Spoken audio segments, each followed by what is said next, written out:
Thank you. Thank you. Thank you so much. Tonight, more than 200 years after a former colony won the right to determine its own destiny, the task of perfecting our union moves forward.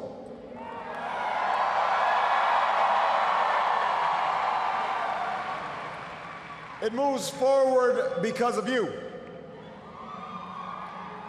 It moves forward because you reaffirmed the spirit that has triumphed over war and depression, the spirit that has lifted this country from the depths of despair to the great heights of hope,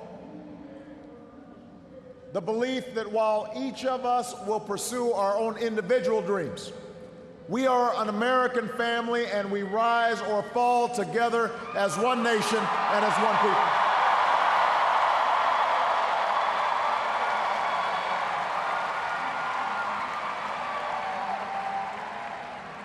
Tonight, in this election, you, the American people, reminded us that while our road has been hard, while our journey has been long, we have picked ourselves up.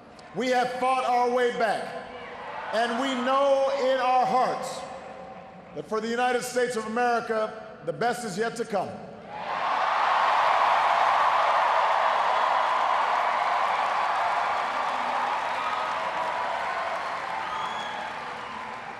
I want to thank every American who participated in this election.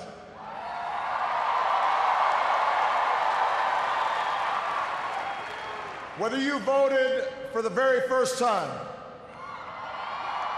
or waited in line for a very long time. By the way, we have to fix that.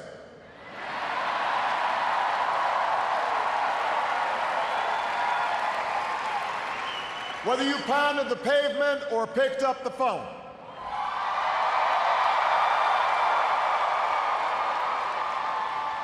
Whether you held an Obama sign or a Romney sign, you made your voice heard, and you made a difference. I just spoke with Governor Romney, and I congratulated him and Paul Ryan on a hard-fought campaign.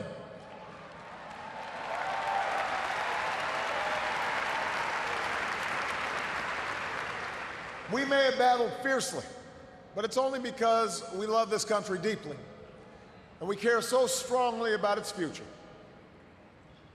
From George to Lenore to their son Mitt, the Romney family has chosen to give back to America through public service, and that is a legacy that we honor and applaud tonight.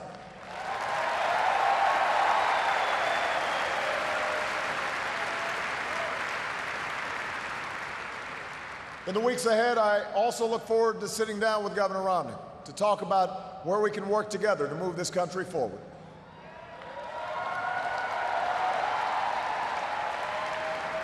I want to thank my friend and partner of the last 4 years, America's happy warrior, the best vice president anybody could ever hope for, Joe Biden.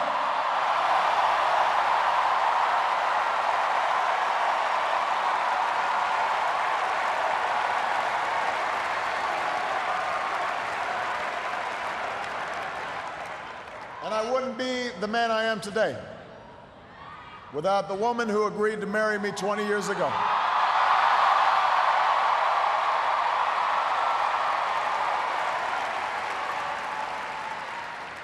Let me say this publicly, Michelle, I have never loved you more. I have never been prouder to watch the rest of America fall in love with you too, as our nation's First Lady.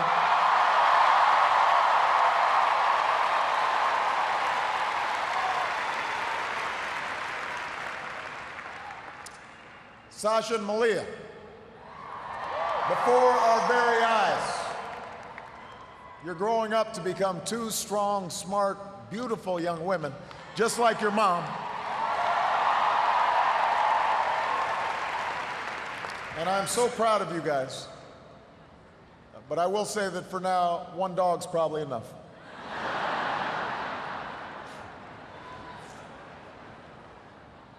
To the best campaign team and volunteers in the history of politics,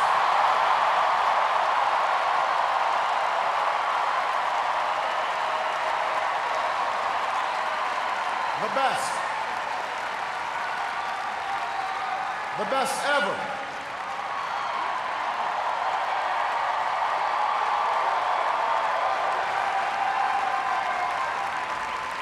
Some of you were new this time around, and some of you have been at my side since the very beginning.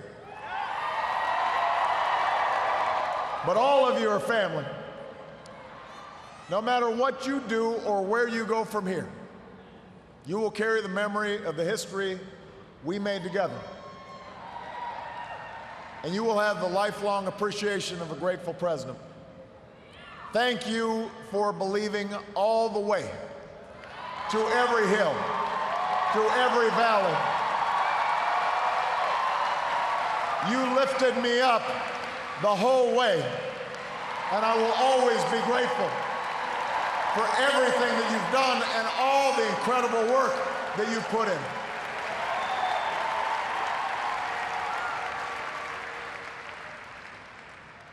I know that political campaigns can sometimes seem small, even silly.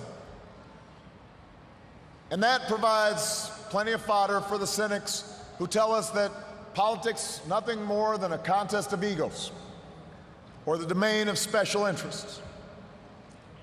But if you ever get the chance to talk to folks who turned out at our rallies and crowded along a rope line in a high school gym, or saw folks working late at a campaign office in some tiny county far away from home, you'll discover something else. You'll hear the determination in the voice of a young field organizer who's working his way through college and wants to make sure every child has that same opportunity.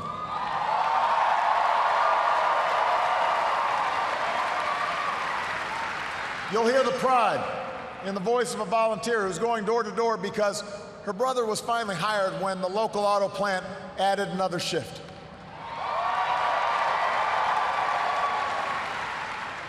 You'll hear the deep patriotism in the voice of a military spouse who's working the phones late at night to make sure that no one who fights for this country ever has to fight for a job or a roof over their head when they come home.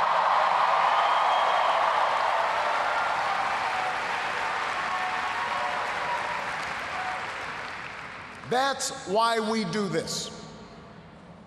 That's what politics can be.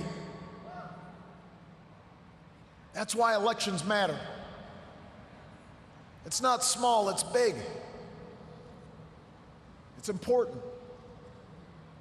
Democracy in a nation of 300 million can be noisy and messy and complicated. We have our own opinions. Each of us has deeply held beliefs. And when we go through tough times, when we make big decisions as a country, it necessarily stirs passions, stirs up controversy. That won't change after tonight, and it shouldn't. These arguments we have are a mark of our liberty. And we can never forget that as we speak, people in distant nations are risking their lives right now just for a chance to argue about the issues that matter, the chance to cast their ballots like we did today.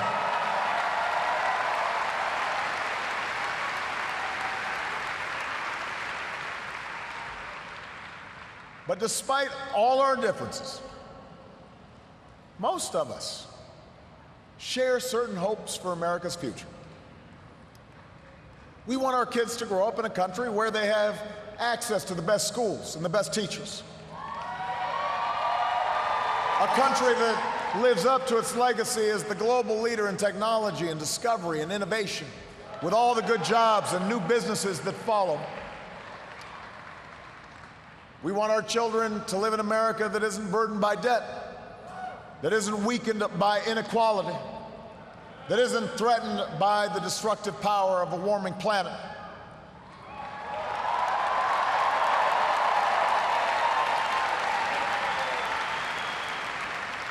We want to pass on a country that's safe and respected and admired around the world. A nation that is defended by the strongest military on earth and the best troops this world has ever known.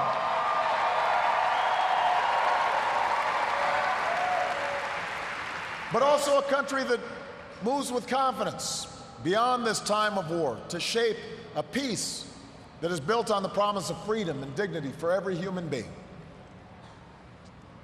We believe in a generous America, in a compassionate America, in a tolerant America, open to the dreams of an immigrant's daughter who studies in our schools and pledges to our flag.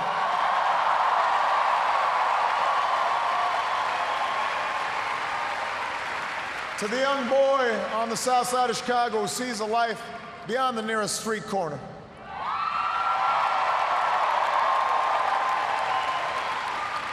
To the furniture worker's child in North Carolina who wants to become a doctor or a scientist, an engineer or an entrepreneur, a diplomat or even a president. That's the future we hope for. That's the vision we share. That's where we need to go. Forward. That's where we need to go. Now, we will disagree, sometimes fiercely, about how to get there. As it has for more than 2 centuries, progress will come in fits and starts. It's not always a straight line. It's not always a smooth path. By itself, the recognition that we have common hopes and dreams won't end all the gridlock or solve all our problems or substitute for the painstaking work of building consensus and making the difficult compromises needed to move this country forward. But that common bond is where we must begin. Our economy is recovering. A decade of war is ending. A long campaign is now over.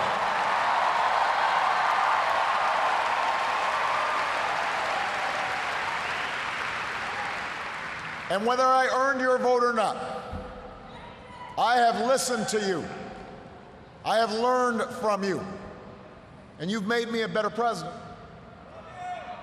And with your stories and your struggles, I return to the White House more determined and more inspired than ever about the work there is to do and the future that lies ahead.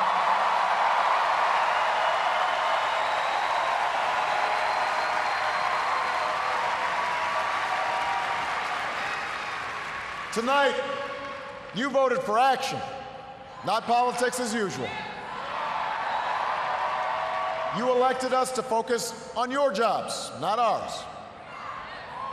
And in the coming weeks and months, I am looking forward to reaching out and working with leaders of both parties to meet the challenges we can only solve together, reducing our deficit, reforming our tax code, fixing our immigration system, freeing ourselves from foreign oil. We've got more work to do.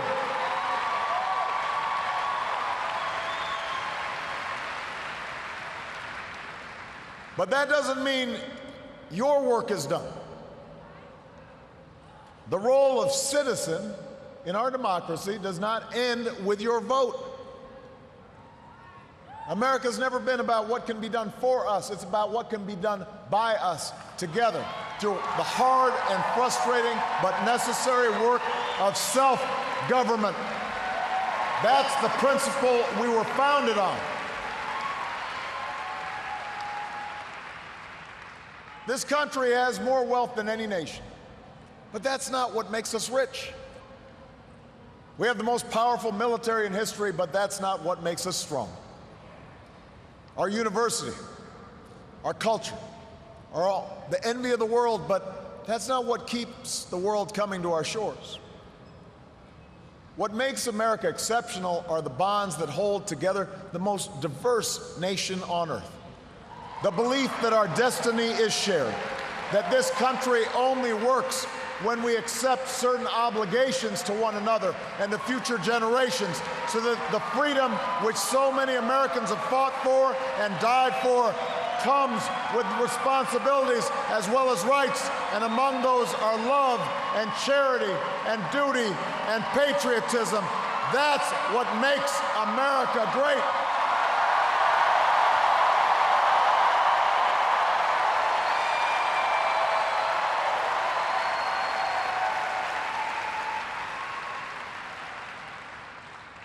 I am hopeful tonight because I've seen the spirit at work in America. I've seen it in the family business whose owners would rather cut their own pay than lay off their neighbors, and in the workers who would rather cut back their hours than see a friend lose a job. I've seen it in the soldiers who re-enlist after losing a limb, and in those SEALs who charged up the stairs into darkness and danger because they knew there was a buddy behind them watching their back.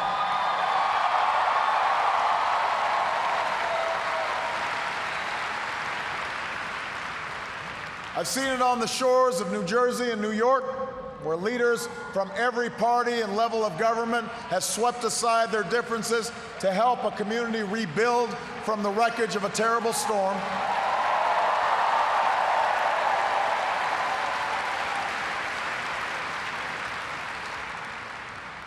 And I saw it just the other day in Mentor, Ohio, where a father told the story of his 8-year-old daughter whose long battle with leukemia nearly cost their family everything.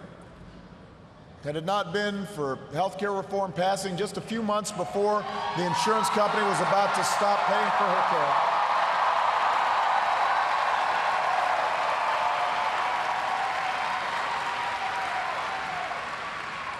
I had an opportunity to not just talk to the father, but meet this incredible daughter of his.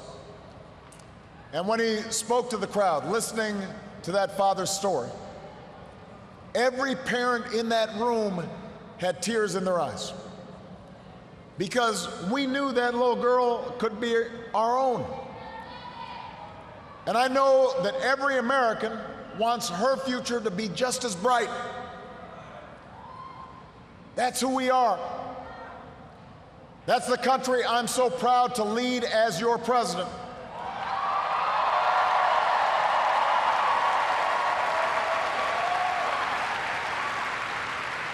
And tonight, despite all the hardship we've been through, despite all the frustrations of Washington, I've never been more hopeful about our future. I have never been more hopeful about America. And I ask you to sustain that hope. I'm not talking about blind optimism, the kind of hope that just ignores the enormity of the tasks ahead or the roadblocks that stand in our path.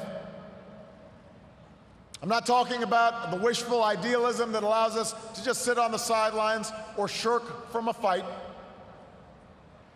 I have always believed that hope is that stubborn thing inside us that insists, despite all the evidence to the contrary, that something better awaits us, so long as we have the courage to keep reaching, to keep working, to keep fighting.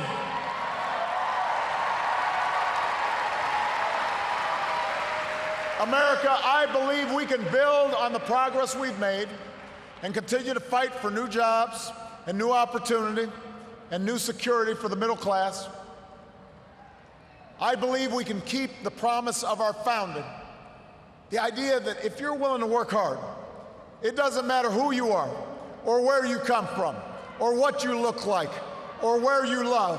It doesn't matter whether you're black or white or Hispanic or Asian or Native American or young or old or rich or poor, able, disabled, gay or straight. You can make it here in America if you're willing to try.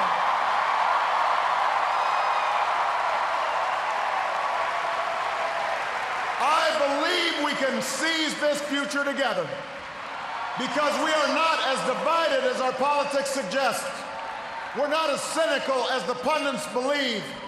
We are greater than the sum of our individual ambitions, and we remain more than a collection of red states and blue states. We are and forever will be the United States of America. And together, with your help and God's grace, we will continue our journey forward and remind the world just why it is that we live in the greatest nation on earth. Thank you, America. God bless you. God bless these United States.